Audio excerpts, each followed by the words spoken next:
Before a brush touches canvas, before any pigment is mixed on a palette, a painter must possess empathy. They must be able to graft themselves into something outside of themselves. They must be able to possess the footprints of someone else and see the world from that person's vantage point.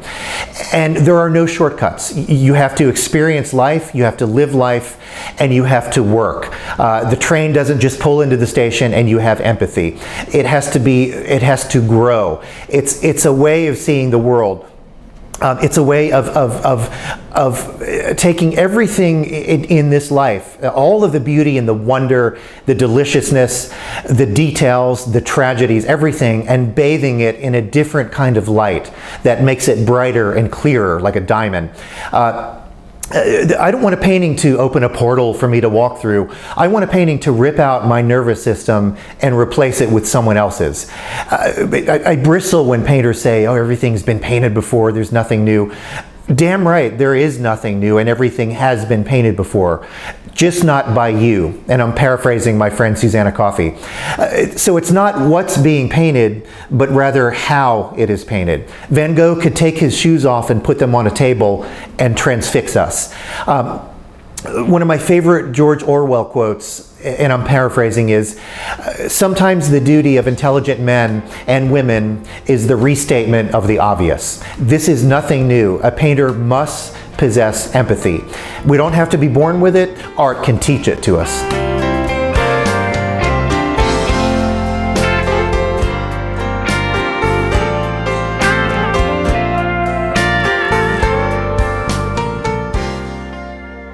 I have to fly a lot for my work, and I am terrified of air travel. Not of careening through the air in an oversized thermos at 500 miles an hour, but rather becoming nauseous. I have a very high propensity for motion sickness. If you were to tap me on the shoulder and I were to turn around too quickly, I would vomit. So I do everything I can to avoid such situations. I arrive at the airport 3 hours before the flight. I board the plane and sit by a window over the wing, order a whiskey sour, put on Bose soundproof headphones and black eye patches. I cut off as much external sensory input as possible. And I find that when my brain tells me something different is happening from what my body tells me, I vomit. The only time I will lift the eye patches during the flight is when the food service cart is coming down the aisle. Ever since I was a kid, I have loved those carts that the flight attendants push. I've tried to order them on many occasions on the internet. It'd be great to have one of those to wheel around the studio. They're not as easy to find as you might think. I've had to recreate replicas of them for my own purposes. I love inventions that are streamlined and reduced down to a single purpose and then used for a multitude of reasons. Those beautiful, lightweight, black, rectangular boxes on wheels, full of hidden compartments and chambers that can sprout everything from a chilled vodka tonic with lime to beef burgundy. Artists are adapters. We use things and we repurpose things designed for a single purpose for multitudes of reasons. One of the reasons my job description is not an artist, not even a painter. I call myself a landscape painter. I find the narrower the parameters, the more rigid my definition is, the larger the breadth of the umbrella I can work under. Artists take things and reuse them and repurpose them all the time. Jules Olitsky would use rakes and squeegees and brooms to move pigment around the canvas. Courbet would use palette knives and other troweling devices to apply his paint. Thomas Gainsborough would use salad tongues to squeeze sponges dipped in pots of black and umber to mask the large areas in his paintings. I've acquired numerous tools and ways of applying paint over the last 30 plus years. And I thought I would talk about some of those tools. A lot of my brushes I've had since grade school. For instance, this one. This thing will put down one hell of a line. I use things like sandpaper to move around the surface and distress the paint. Regular brushes like this, which I snap in half as soon as I buy them.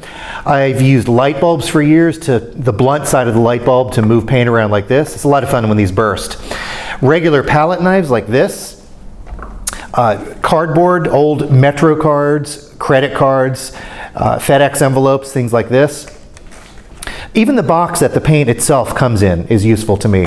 There are large trowels like this, which you can find in hardware stores or in art supply stores occasionally, and even large industrial tubes like this. Different ways to make marks, different ways to try to get the shorthand that I'm after in my work. The mark counts, the touch. It's very often the first thing the viewer will respond to. It's that physical initial reaction. So I am always looking for ways to cut right to the meat of the mark.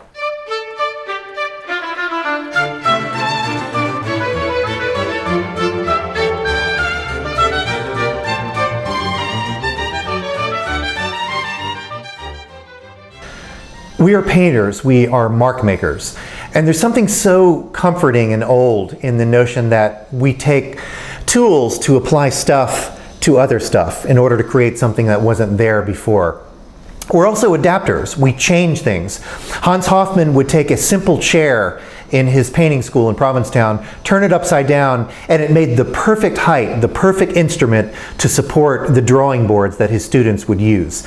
We repurpose things for our own idiosyncratic reasons.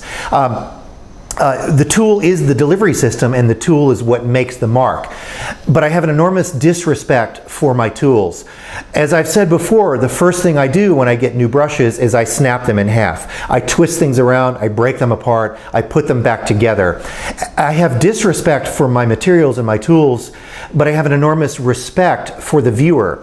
I feel like if I put too much reverence and have too much respect for the implements, it puts a funny layer of protection between me and the viewer. I don't want that layer of analysis and preciousness between myself and my viewer. So I try to break that down, sometimes in very violent ways, before paint ever touches canvas, so that I have the tools that I need, some of them that I've made. Very rarely do they come from art supply stores, ready to make the mark that I need in the moment that I need it. I don't want there to be too much analysis in that reach for the implement and then the act of putting the mark down on the canvas. I love computer generated images, I love digital art, but they don't satisfy in the way that a painting does. There's something so desperate and so destructive about putting a layer of colored skin on top of another layer. I have about 1,000 square feet of studio space here, and every time I'm working on a painting, I'm imagining it getting smaller and smaller because I'm literally making less space for myself as I work out skin by skin by skin. There's something so invasive, so physically invasive about a painting that you must confront it viscerally and intellectually in the space that you occupy. Something very satisfying about that. So the marks are an important part of that process. Here's a combination of Venetian red with French ultramarine blue, and it creates kind of a nice deep brassy color, the color of some of the mud, the river mud I used to play with when I was a kid. And it's quite a spatial effect when you pair it with things like this deep emerald green, for instance.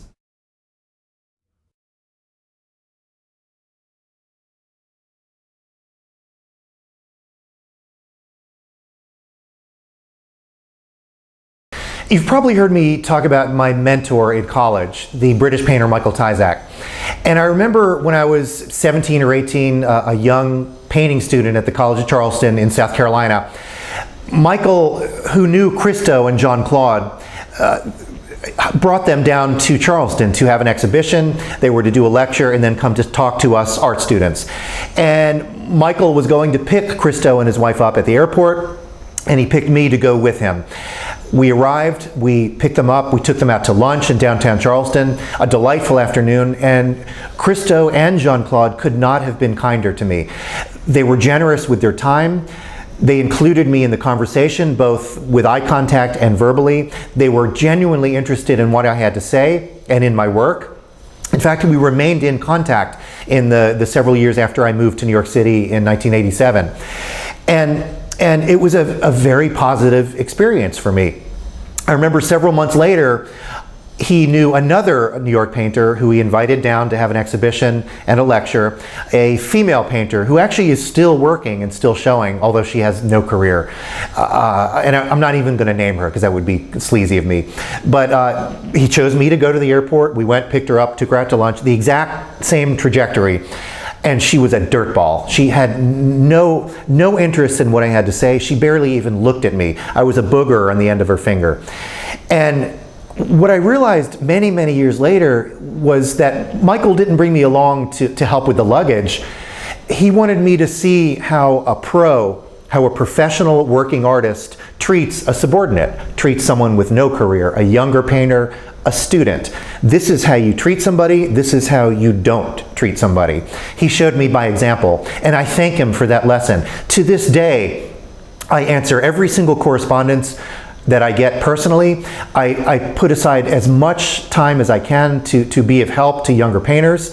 I answer every single question, and I try to offer advice or suggestions when I am asked. And I try to be as nice as I possibly can to everyone. And I consider these videos to be an extension of that. Because I believe in what we do as painters. I believe that it is a collaborative effort. And I believe that if you are a painter and you are watching this, you are an important part of contemporary art. All the rest is just press releases. I'm talking about you are part of the engine of being a living painter. And I want to try to put myself out there as accessibly and as personally as I can to hopefully be of help to someone. And a lot of that was instilled to me in those lessons that I learned many, many years ago. And indeed, you know, in the 27 years I've lived in New York City, I've met a lot of really well-known painters, and always, almost always, the pros, the best ones, are also the kindest. Chuck Close, Gregory Amanoff, Will Barnett, Judy Pfaff, Robert Rauschenberg, Ursula von Reytingsvard, always the kindest people. Be kind, for everyone you meet is fighting a tough battle. That's essentially all it comes down to. So some people make me feel older and wiser, and I'm grateful for that. And then there are some people that just make me feel older. So to all the dirtbags out there who showed me how not to behave, I say thank you.